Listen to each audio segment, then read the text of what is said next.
Good day, everyone. I welcome you to this session. I'm Alima Salaudin, the founder of Early Years Architect. Early Years Architect is established to train parents to be able to have a fulfilling parenting journey and also to train teachers to be able to so that their job will be gratifying for them by equipping them with adequate knowledge about children. That is what we do at Early Years Architect. So for the purpose of today's session, we're going to be talking about positive discipline in the classroom. That is the topic that is before us today. Positive discipline in the classroom. So this is going to help us to be able to understand children and know how we can manage them for them to be able to grow from within so that we are not in the process of teaching them we are obstructing their growth so that they are able to grow to their maximum potential. So that is the essence of this training so that we can be impactful in our classroom. So thank you very much for joining me, and I'm going to be sharing my screen for you to come along. So, we'll be talking about positive discipline in the classroom. We're going to start with our mindset. Mindset is the root of every achievement. Whatever it is you are able to achieve, it's as a result of your mindset. So, our mindset is a driving tool for whatever achievements you are going to make. We need to unlearn and relearn from our past experience. Most of us, the experience we have about discipline when we were growing up with our parents, with our teachers, is what we still use with the children today. But it is not the best. It is always good that we pick what is good from our own journey from childhood, the way we were trained. It's better we only pick what is good there and throw away what is not beneficial so that we get a better generation of children. So we need to unlearn what we have known before and relearn things that will make life better for children. We need to see children as a unique individual who deserves our respect and honor. Yes, we shouldn't say because they are children, we treat them the way they like, or we maltreat them, or we shame them, all in the name that we are adults. Our expectations for children are too high, more than what they can be able to achieve. We have forgotten that they are children. And they are going to behave like children because they are still children, they are not yet adults. It is in a gradual process they are going to learn about how to behave, how to know what is they are supposed to do at the right time. So we really have to slow down and be patient. So another thing we need to know is that children have some basic needs. Basic need, I mean, like just like when we want them to grow, we have to give them food and water. Those are essential life needs that everybody needs. So children have some basic needs like that. That if you give it to them, then you are helping them develop and grow. But if you don't give it to them, then you are obstructing their growth. So I'll be mentioning some of the needs now. And the first one will be movement. Children need movement. They are hardwired to need movement. It is from this movement they will make use of their hands, and that is when they will create their intelligence. So it is wrong for us to keep a child in the class sitting all day, sitting down in the class all day without moving around, without being able to explore. We are not helping them. We are rather obstructing their path of development. So children need to move about to explore. They need to explore so that they will discover and grow and develop their intelligence because intelligence is not something that will get there in a day. It's supposed to be something that is growing day by day. So we need to give them an avenue to move and not just moving. We need to, if we will allow them to move, that means they need space. You can't just pack all plenty children in a class, put plenty children in a class that is small, and you think they will grow normal. No, it will affect their growth and development. They need space to be able to explore. As much as we said movement is important, exploration is important, likewise space that they will need is important. So school administrators and school owners should look into this. Children should not be too much in the classroom. There should be freedom to move about. It is very essential for their growth and development. So another thing is the constructive engagement and materials. Yes, I said that we don't just allow them to move anyhow. It has to be planned so that they can be orderly. So how do we now do this? We can plan around use of constructive materials for them to engage their hands. It is very important that their hands are engaged. Maria Montessori said in one of her quotes that the ants are pathway to human intelligence. Yes, it is through the ants that the child will discover. It is when the child is exploring that the child will know, that the child will discover and will grow in their intelligence. So constructive material are very important. There is no lesson you are doing that you can't bring the concept into concrete concept to introduce to the children. So whatever it is that you want to teach to them, you need to bring those things into concrete and let them touch, let them explore, and you will see at the rate at which they will learn. So it is very, very important. Then another important thing for children is to show them love. They need lots of love. They need it. They are human too. So they need you to show them love. That is when they will grow properly.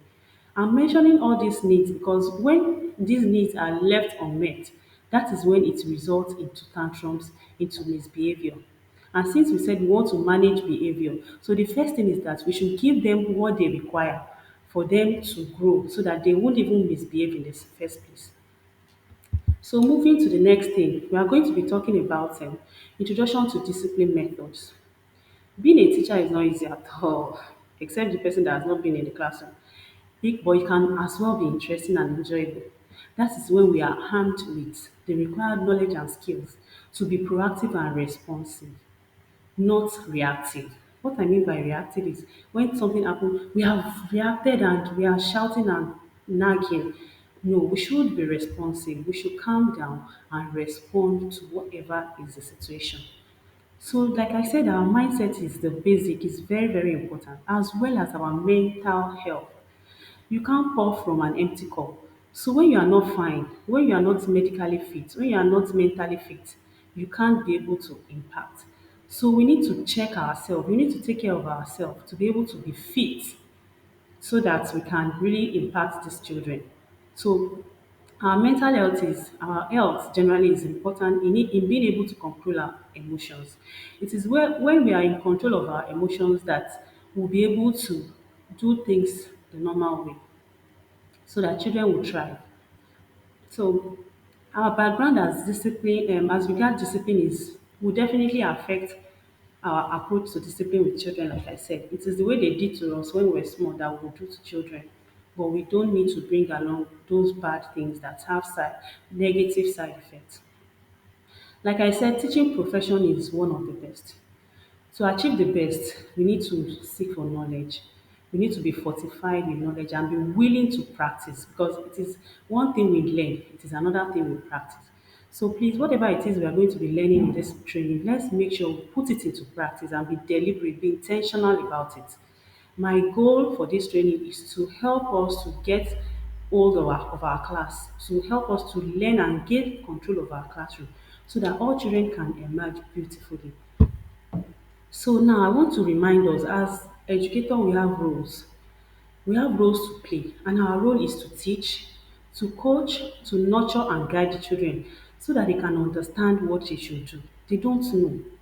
Children can't just like animals, the way God gave animals some traits is such that immediately they are born, they are able to do like their parents. But God did not give human being that kind of trait. In our own case, you have to start learning gradually. A child has to learn gradually. A child cannot grow in a day.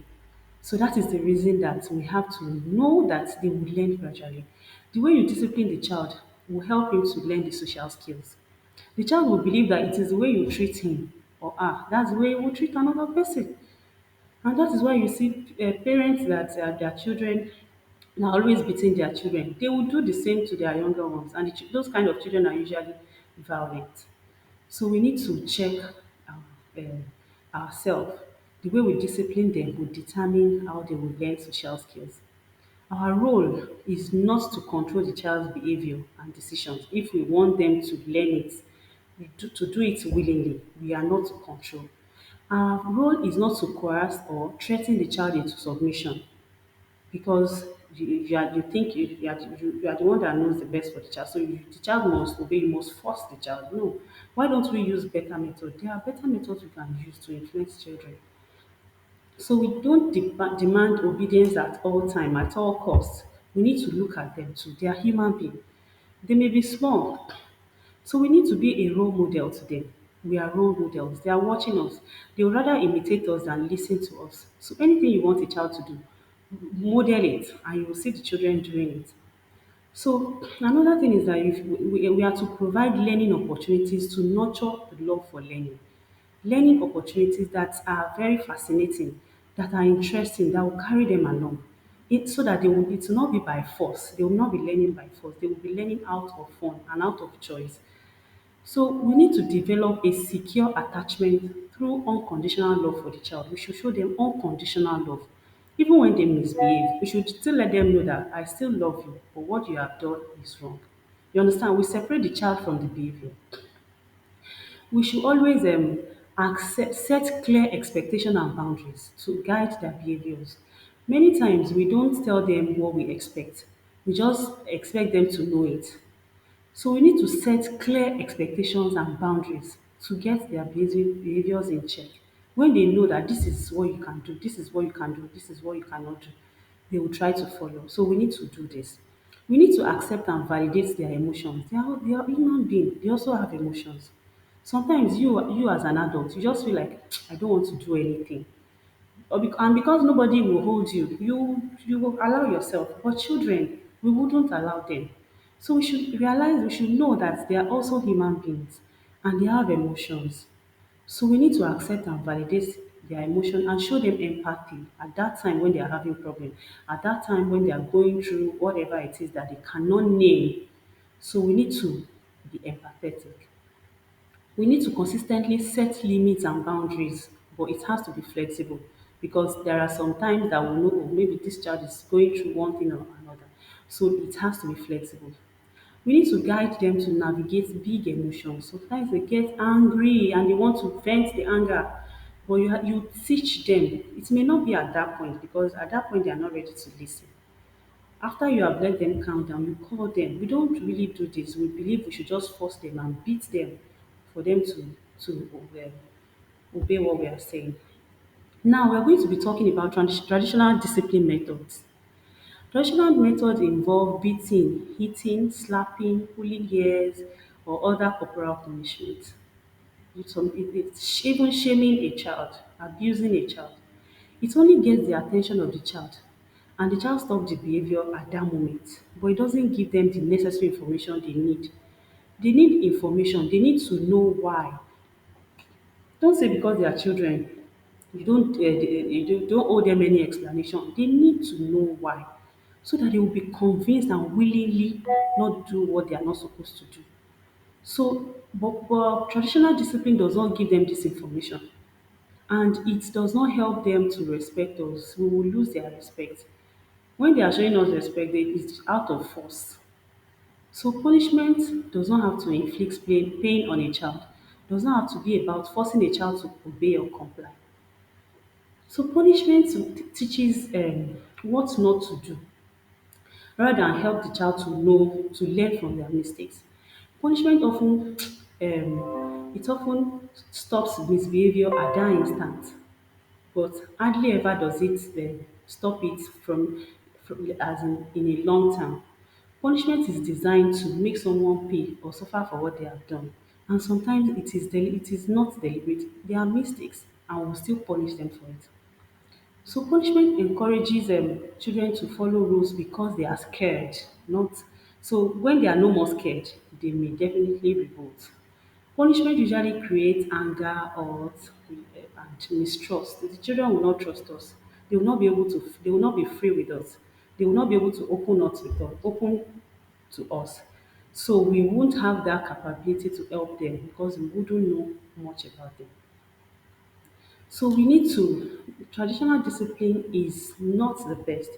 such as the beating, shaming, and all of that. It has a long-lasting effect on children.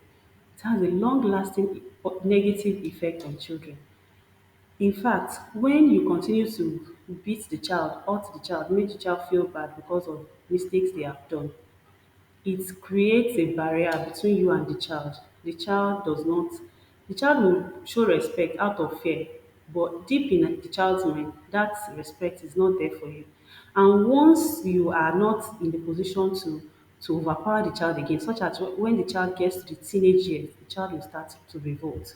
And then that is when you will see some children talking back at their parents, getting angry, or is either they become um, they become withdrawn. Is either the child becomes withdrawn and doesn't even show up for anything, or the child becomes very hot-tempered. At any little thing, the child does not know how to manage emotions. The child makes an outburst. So there are two ways to hit. So it is now we are going to now move to positive discipline. You understand? Positive discipline is based on understanding that discipline must be learnt in a gradual manner, like I have said. It's not something they will know in a day. Positive discipline, it validates emotion and feelings while supporting the child to manage them. Positive discipline stresses the importance of making a connection before correction. When you're not connected with the child will not listen. The child may be listening by force by fire, but once that pressure is removed, the child will not be able to obey again. So it's positive. If you are using positive discipline, it stresses the importance of making a connection before correction, and it involve children. It makes children focus on solution instead of punishment. You are more focusing on the solution with children. One of the most important manifestation of positive discipline is that a child begins to obey willingly from within, out of being self-disciplined. Even when you are not around, the child is able to behave well. So I think this is the best discipline that we can imbibe if we want children to learn. I want to quickly talk about, like I have talked about punishment and the consequences. We can also talk about reward and stickers, and you understand when you reward a child for doing good every time. Reward and punishment, they are like two sides of a coin. They both have aim to control behavior instead of focusing on teaching the child the appropriate thing. They focus more on behavior. Sometimes teachers think that when they reward, it will motivate good behavior. But when you consistently reward, it creates problem in a long term. It reinforces the opposite of the behavior you are looking for. When you give too much reward, it's like children will now understand that if you don't give me, I will not do. It distracts the child from the main issue because the child is always looking at the reward side. It also will not last for long because it is not every time you'll be able to reward the child. And when you are not able to reward the child will not be willing to obey or cooperate. In fact, reward tells children that we don't believe in them ourselves until we give them something. So they have that mindset. It makes them self-centered and egocentric. Like it's always about them, and they want to have something for everything. Want to have something for every bad thing for every good thing they do. So now we're moving to fundamentals of positive discipline. There are some conditions that positive discipline should meet. Positive discipline should be kind but firm. It has to be firm. Let children know their boundary. It has to be firm. Mutual respect and encouraging. Positive discipline has to be firm, mutually respectful, and encouraging. Yes. It should help children to feel a sense of belonging. They should know that they are also important. They are part of the community and significance. You understand? You let them feel important. That is when they will be willing to show up for their good side. A positive discipline always consider the feelings of the child. When a child has done something bad, consider that child. Maybe, just maybe, there is a reason for doing that. Like I have said, punishment works short term, but it has negative long term results. So positive discipline teach important social life skill deliberately, intentionally. You teach how to respect. You will teach consent for other people. You will teach problem solving skills and accountability. You have to teach them. They can't know it if you don't teach them. So don't expect that they will automatically know it. It should allow children to discover how capable they are. You understand? Constructive use of their personal power. That is when you are bringing consequence against what the child has done. You are bringing an equivalent consequence that would be able to teach the child that you don't do that. For example, in a class, there was one of my pupils, when he comes inside, there is a particular place he always wants to put his bag. So whenever he meets another person's bag there, he will remove the bag and put his own there. So each time he does that, it's not about beating, it's not about shouting at him. I would respectfully tell him that no, go and put your bag in the empty space, then you return the bag you have removed. So the child has done it. So with time, the child will learn that it is not acceptable and will not do that again. Rather than hitting the child for doing that or abusing the child, or you're too selfish, you are this, you are that. No, you just tell, it's a matter of just telling the child, and he will learn, he will get to know. So we will now be talking about positive discipline tips. How do we practice positive discipline in our classroom? And the first thing I'll be talking about is setting boundaries. When you set your boundaries, you do it in form of classroom rules. We must have classroom rules. And when we are making our classroom rules, children should be involved. The teacher should not go and sit somewhere, write out the rules and paste it there and tell the children to read it. No, that will not work. What works most of the time, what is very effective is that you generate the rules in the classroom with your pupils. Carry them along, let them suggest, what do you think are the things that we should do in this classroom? What do you think are the things we should not do? So they will you see them taking, so we should always walk in the classroom, we should not run.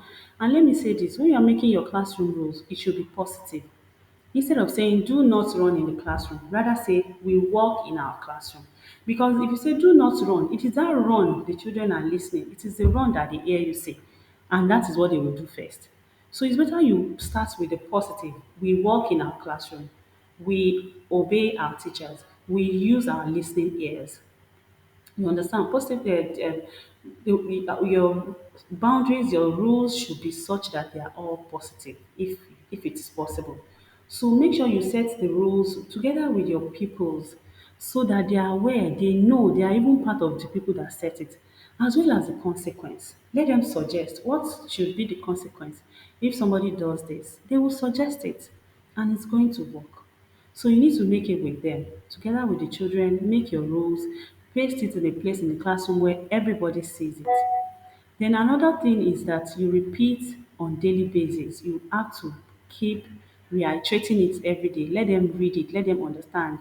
This is what we do in our class. We use our silent voices, we walk in the classroom, we play nicely together, we don't we tidy up when we finish eating. You understand? Yeah, they have to keep saying it every day.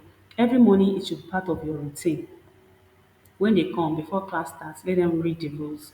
It will get to a stage that they will internalize it and you won't see anybody going against that rule. But it has to be consistent. So you need to model on conflict and address it. Model conflict. Like I said, anything you want them to do, you need to model it. You need to teach them.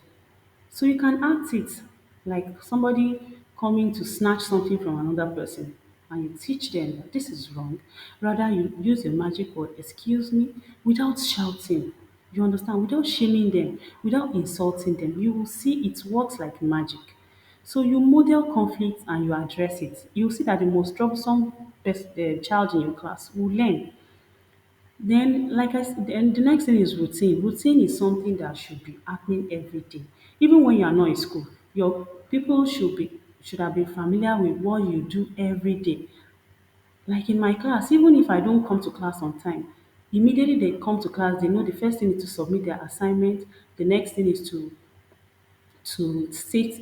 When they come inside, they submit their assignments and go to the assembly. After the assembly, we are coming in, they say their prayer, they sit down, they read the rules, they read the charts, and you understand, they know the sequence of the way we did do things.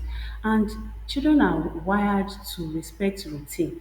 Once you set up the routine and you are constantly following it, it will teach them a lot. It will teach them so many long life skills that will be beneficial for them later in life. So routine is something that we need to do to train children, to make them understand the environment. Very important.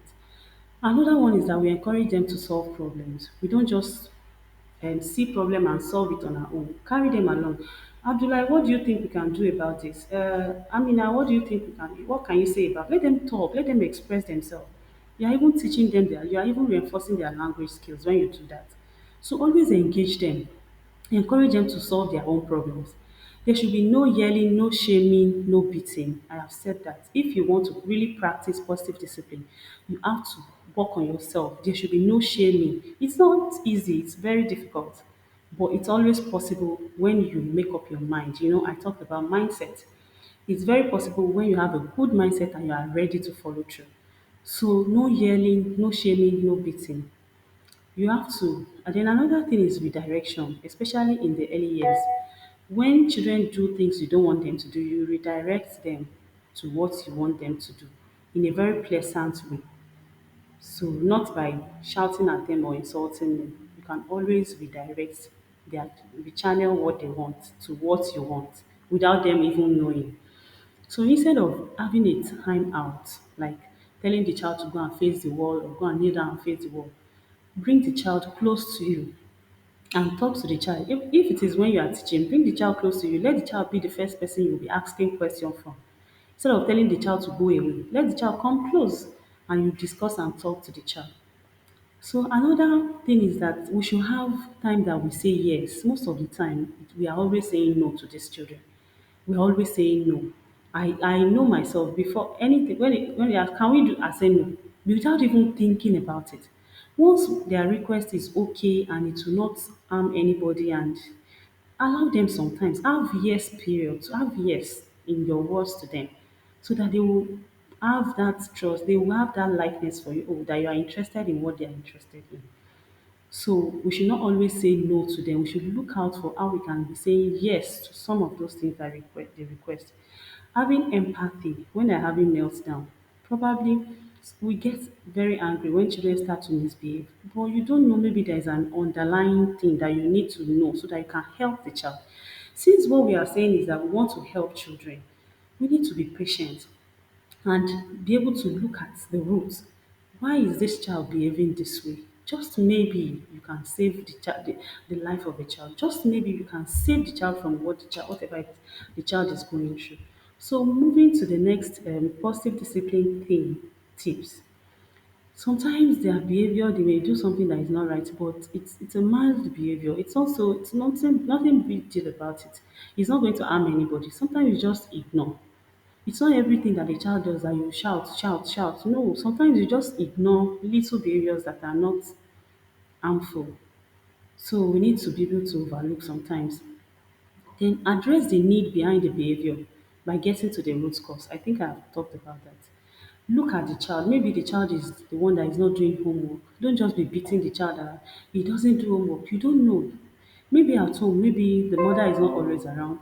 Maybe he doesn't have pencil at home. Maybe you have to probe it. Don't just put the punishment on the child. Try to encourage the child. Try to talk to the child. Let the child open up to you the reason. Maybe the homework is too much. Maybe the child will say something and listen to the child and reason with the child. Have empathy and you know how to encourage the child. I'm not saying that we indulge them, but you give them that, at least that listening ears. It goes a long way in impacting in the life of the child. Another thing is that you praise good behavior, but use descriptive praise, not generic praise. Like, I love the way you were concentrating when you were doing your work. Rather than you finish your work, you are the first to finish. No, some of them may not be first to finish, but they are putting so much effort. And those efforts should be appreciated. That is when they will do more. So you need to praise good behavior using descriptive descriptive praise and not generic praise. Then another thing is to use one word. Give when you give them instruction, make sure it is clear. Ensure that they understood what you have said. Sometimes they did not understand and we will get angry. And it's not that as if they deliberately wanted to go against you. But when you give them that instruction, they didn't probably they did not hear you or they didn't interpret what you have said. So you have to make sure that they they get the instruction. Another thing is giving warnings ahead of transition. The example I will use is when you take children down to the playground and you want them to come back to the class. Many a time they don't want to come back. So you just tell them 5 more minutes, 2 more minutes to go to the classroom. Okay, for the last time on the slide, for the last time. Once you are saying that, they're already preparing their mind gradually. You don't just stop them abruptly and tell them, everybody now go to the class. No.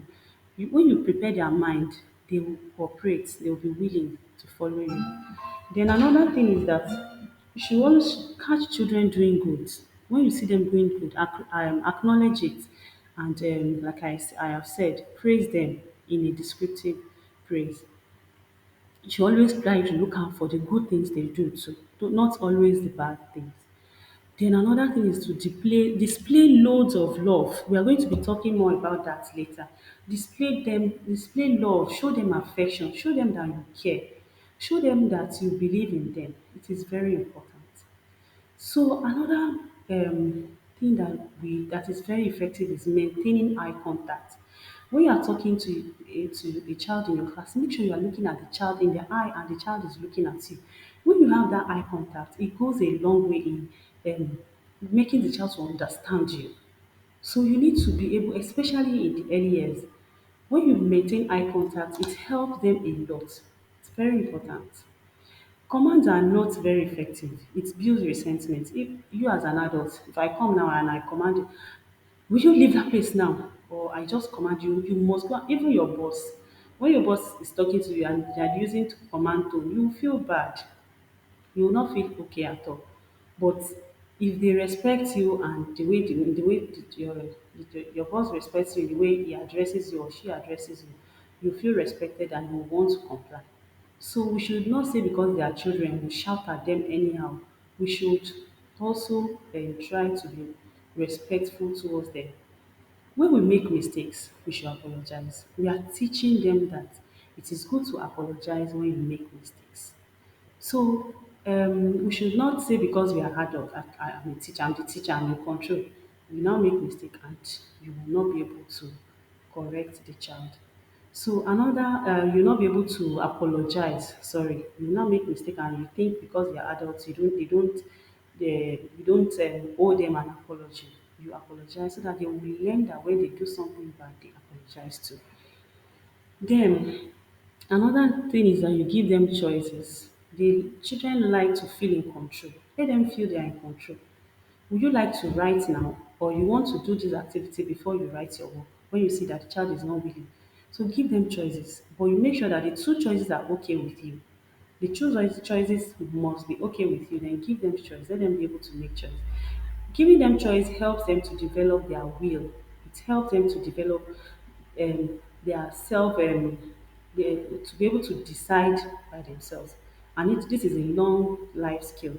It helps them to make good decisions. Yes, let me say it like that. So another thing is that you tell them what to do, not what they should not do. Like I said in the rules, instead of saying do not run, say you walk in our classroom. This is very, very important with children. It helps them a lot. So another thing is that having class meetings. This is very effective. Having class meetings, you make sure that you have at least once in a week you have class meeting. And the class meeting is where you will decide if you want to change your rules, if you want to add to your rules, when one person offends another person, you want to acknowledge good behavior, you want to stop them from doing one particular thing at class meetings. It's it makes them see themselves as a community. It makes them feel responsible. You engage them during that time. Let each and every person in the class talk Let them say what they feel. Maybe somebody have, let them always look out for what their friends in the class have done to them that is good. So that time can be time for appreciation. It's very good that we always have class meetings and discuss everything that is related to our class in the class meeting. It depends on the teacher. It can happen in a day, once in a week or twice in a week.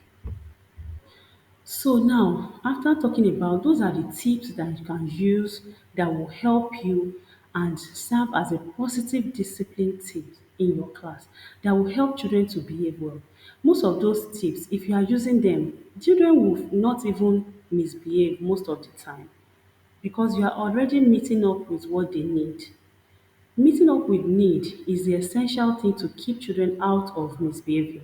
If you don't meet up with what their natural needs, then they will show up by misbehaving, by disrespecting, by, you understand, it will make them not obey rules.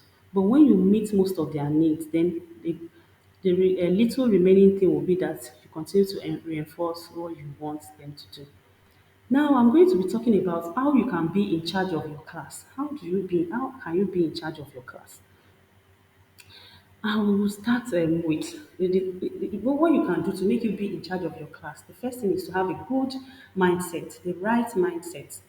Then you need to identify the problem in your class. What is really the problem? What is the challenge? Then you develop a plan to solve it. Then when you develop the plan, you have to execute the plan. And as well as thrive on the executed plan for a long time. You don't just do the plan once and forget about it. So now I'm going to be talking about each of these one by one. So talking about the two biggest problem in our classes. Number one is getting children's attention in the class. To get their attention sometimes is very difficult. So it's one of the problems that we have in the classroom. And when you don't get their attention, they probably are not learning anything. Another thing is to eliminate distraction. It's also usually a problem. So what you can use for getting their attention is like using class response. In my class, one of the class responses I use is, "Oh class." When I want to get their attention, I just call out, "Oh class." They'll say, "Oh yes." I have taught them earlier that when I say, "Oh class," you say, "Oh yes." When I say, "Oh class," you say, "Oh yes, yes." When I say, "Oh class," they say, "Oh yes, yes, yes." Then I'll just start giving them the information I want to give to them.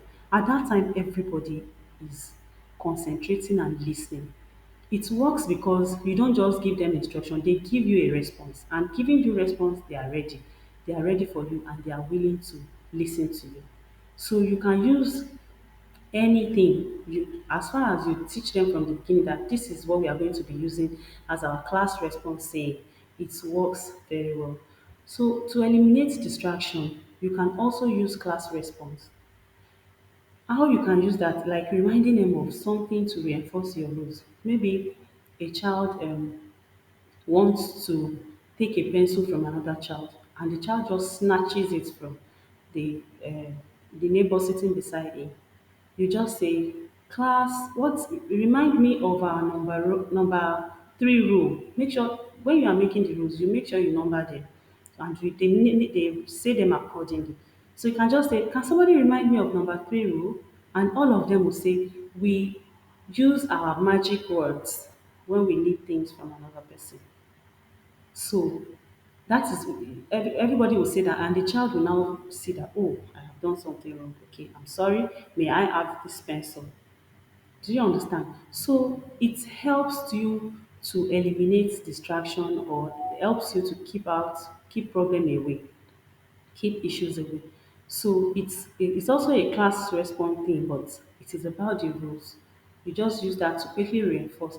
It helps the children to self-regulate themselves. The child will say, by himself, he will know that I'm doing something bad. Let me not do that again. So you can also have a warning system. It depends on what you want to use. You can just move close to the child's table and tap the table. It can be a warning. Maybe you are teaching. In the process of teaching, you are not going to talk. You just move towards the child that is distracting and hit the table. Or you use sticker. If you have a sticker, just put the sticker on the table and the child will know, no, I have to sit tight, I have to sit properly. So these are ways that you can help yourself eliminate distractions in the class. So, and then there are some children that but the first warning they will not take it. They will still go ahead to still continue. In that case, now you are going to bring in a consequence that you have all agreed from the beginning that okay, whoever disturbs in the class maybe will have to stand up, will not be allowed to sit down. So it is for the child to decide. Maybe the child wants to stand up or sit down. So once you warn the child and the child is not sticking to the warning, then you remind whoever, what is our number, this rule, who can, they will all echo it and they will all say it. And the child naturally knows that he has to stand up. So it's you can use that to help them to self-regulate and you can remind them without consequences in the beginning, and when they still continue to do that thing, then you give them a consequence. Then another thing is that you can also plan a classroom shake-up by changing something from the way it used to be. For example, like for example, in your class, when they come in the morning, they are supposed to submit their homework on your table. Maybe you have been saying it and when they come, they will just drop it on the table, scatter the books on the table anyhow. So now you can use a classroom shake-up to correct this. Maybe all of you are coming back from the assembly or something, they are coming inside the class. You just say, nobody should sit down, everybody stand. So that you have said will let them know that something is happening, something is about to happen. So it's like a shake-up. So you now tell them what the problem is. I have realized that when we come in the morning, you don't arrange your books, you just drop it on the table. And this is not right for our class. So then you now bring about the solution. The solution to this is that when you come, you always arrange your books neatly and you let them do it. After you have said them, you allow them to go and arrange their books accordingly. You show them if they are not able to do it, show them how to sort it and arrange it, and you now have them do it. Then another thing is that in the process of having them do it, if you see anyone who is still not doing it properly, you have to correct at that instant. You don't leave little problem to linger. No. Little problem will later magnify into big problems if you don't correct the problems as soon as possible. So you need to correct them and let them have a redo. Executing a shake-up is that, like I said, I'll say it again.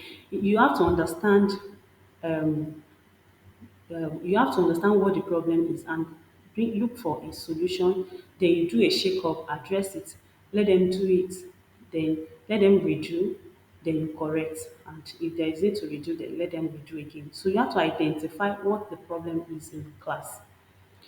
Now, when you now want to teach the new procedure, that's what I want to still talk about. Before I say that, I want you to understand that who you are to the children. You are not a friend. Don't let them see them as your friend. You are friendly, but you are not their friend. You are a mentor. You are a coach and a tutor. When they see you as a friend, they don't see a friend reprimanding them when they do something bad. A friend will always be at par. A friend will always pat you on the back, whether you are doing good or bad, as far as children are concerned. So you should let them see that you are a mentor that is always guiding them to that they must do the right thing. Let them see you as their coach. A coach is somebody that will always look out for the progress of the person that you are coaching. So let them see you as a coach. Let them see you as a tutor. Don't force them to like you, but you have to make them respect you. They can't even if they don't, but talking about all those tips that we have talked about, that would naturally make them like you. So don't be too particular about them liking you. They will still like you. But what you should be particular about is the respect, and you have to earn it. Be in control. Be firm, but not in a cruel way. Be firm, but friendly. So you need to be nice and firm simultaneously. At the same time, you'll be nice, you'll be kind, and you'll be firm. Whatever it is that you need to uphold, you have to uphold it. You don't take chances. Because once children see that you are lax, then they will use that opportunity and they will do whatever they like. So when you do a classroom shake-up, like I have said, you use actions rather than words. Let there be action. Like I said, everybody goes inside. You say nobody should sit down. You understand? Action. We need to arrange our books. When you bring your books, you always sort them, arrange them, put the communication book on this side, the textbook here, the notes. You understand? You explain. Let them see the action. Let them see the playing it out, not just by telling them by mouth. Let them do it and redo. So you have to teach the new procedure by explaining. It depends on whatever is the problem. You are the teacher and you know what the problem is. So you need to teach the new procedure by explaining, by modeling, by correcting on the go. At that instant, don't let it go. You have to correct. Ask the child to redo. And the part that you have to ask the child to redo the part that is done incorrectly. By having a redo, you are helping them to reinforce the new procedure. They will get to know it and they will be used to it. At this period, there is no consequence. You understand? You are just teaching them what you want. So when a child makes a mistake at that time, you don't give consequence. Like I said, you deal with little problem as they come. So how do we now continue to succeed for a long time when we start all these methods that we're talking about? How do we continue? The first thing is that consistency is key.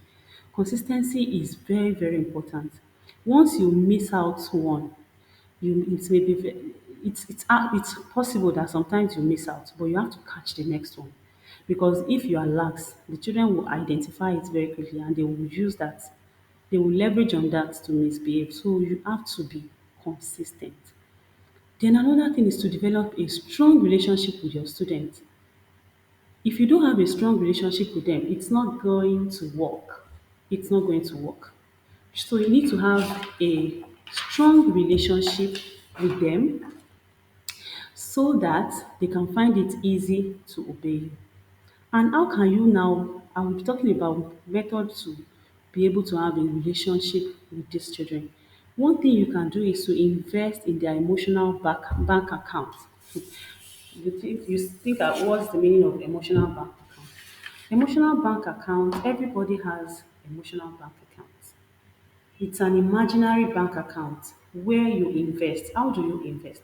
When you show them love, when you empathize with them when they are going through one problem or another, when you show interest in what they like, they will you are investing in their emotional bank account. And when you invest more, and when you now give them consequences, you give them deal with discipline issues, or you insist on your expectation, that is when you are withdrawing from their emotional bank account. The more you deposit, the more you'll be able to withdraw. So you must continue to strive to deposit in their emotional account so that you remain connected with the children in your class. One of the ways that you can deposit in their emotional bank account is a strategy that I usually use. It's a 2 by 10 strategy where you talk for 2 minutes consistently for 10 days with every child in the class. At least 2 minutes every day for consistently for 10 days. By the end of the day, you will see that the child is now attached to you, is now connected to you, like the child now have interest in whatever you are saying, respect, it helps the child to respect you. So for every day, there may not be enough time for all the children, but just try, even if it is less than 2 minutes. Make sure you are having a time with each of them every day. You can just call them and ask questions like, do you know that I know that your best color is green? Am I correct? Is your best color green? You understand? Let personal things to them. I see that you usually eat very well on the days that you bring Indomie. Is it that you like eating Indomie? One on one. You understand? Discuss things that are personal things. Oh, Abdullah, I know you like your best game is football. Am I correct? Let them talk, let them have that conversation with you every day, and it helps them to to get connected. It helps you to invest in their emotional bank account so that the time you are ready to withdraw, they will find it very easy to allow you to withdraw from them. Another thing is that the most difficult child in the class needs to be invested on the most because it is when you have enough in an account that you can withdraw. If you don't have money in your account, enough money in your account, do you think you can withdraw? No. Let me bring the example of a child in my class. The child, when she came, she doesn't want to do anything with anybody. She doesn't want to listen to the teacher. She will just sit in a place and she will not answer you. When you tell her, let's come, let's do this, she will not answer. She will not even answer you. Initially, I was like, what is happening with this girl? But when I started with her, with two minutes per day, I started engaging her. I will keep encouraging her. I'll keep inviting her to myself.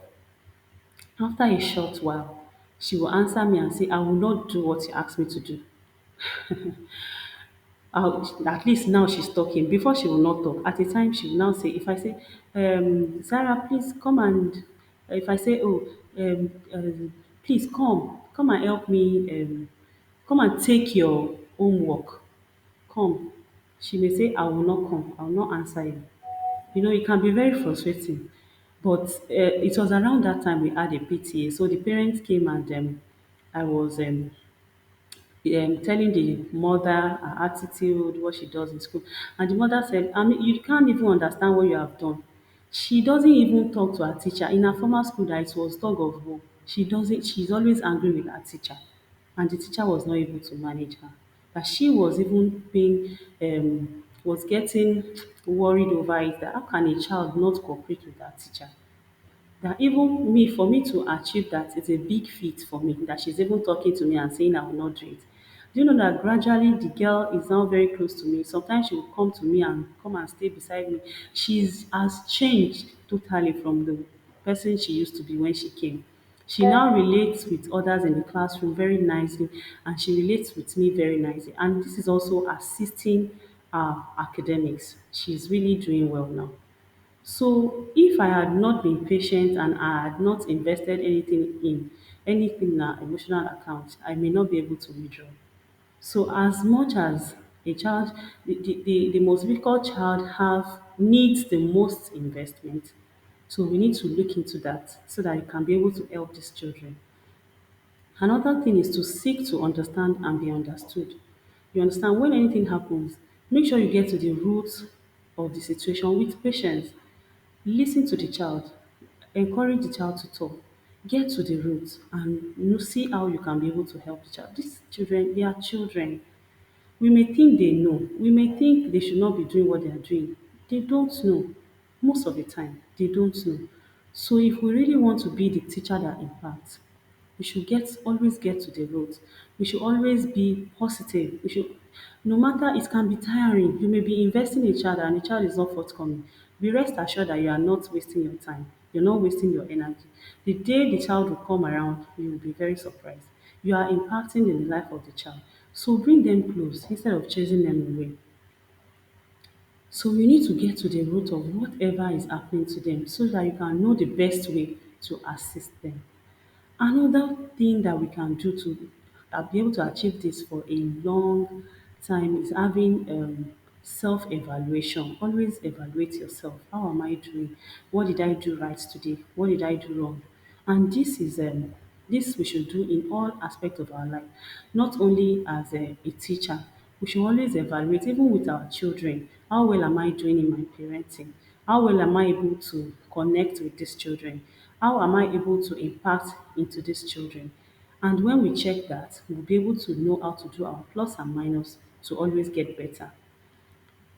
Listening and maintaining eye contact, I've talked about that. It is a very powerful tool for us to get connected with the children so that we can impact them. This if we're able to make use of all these things I have talked about, we'll be surprised at the outcome when our class becomes very cooperative and we're able to instill in them and they start to obey from within. There is no child that cannot grow. There is no child that cannot do well. All of them are unique in their own way. Do not hate any child in your class.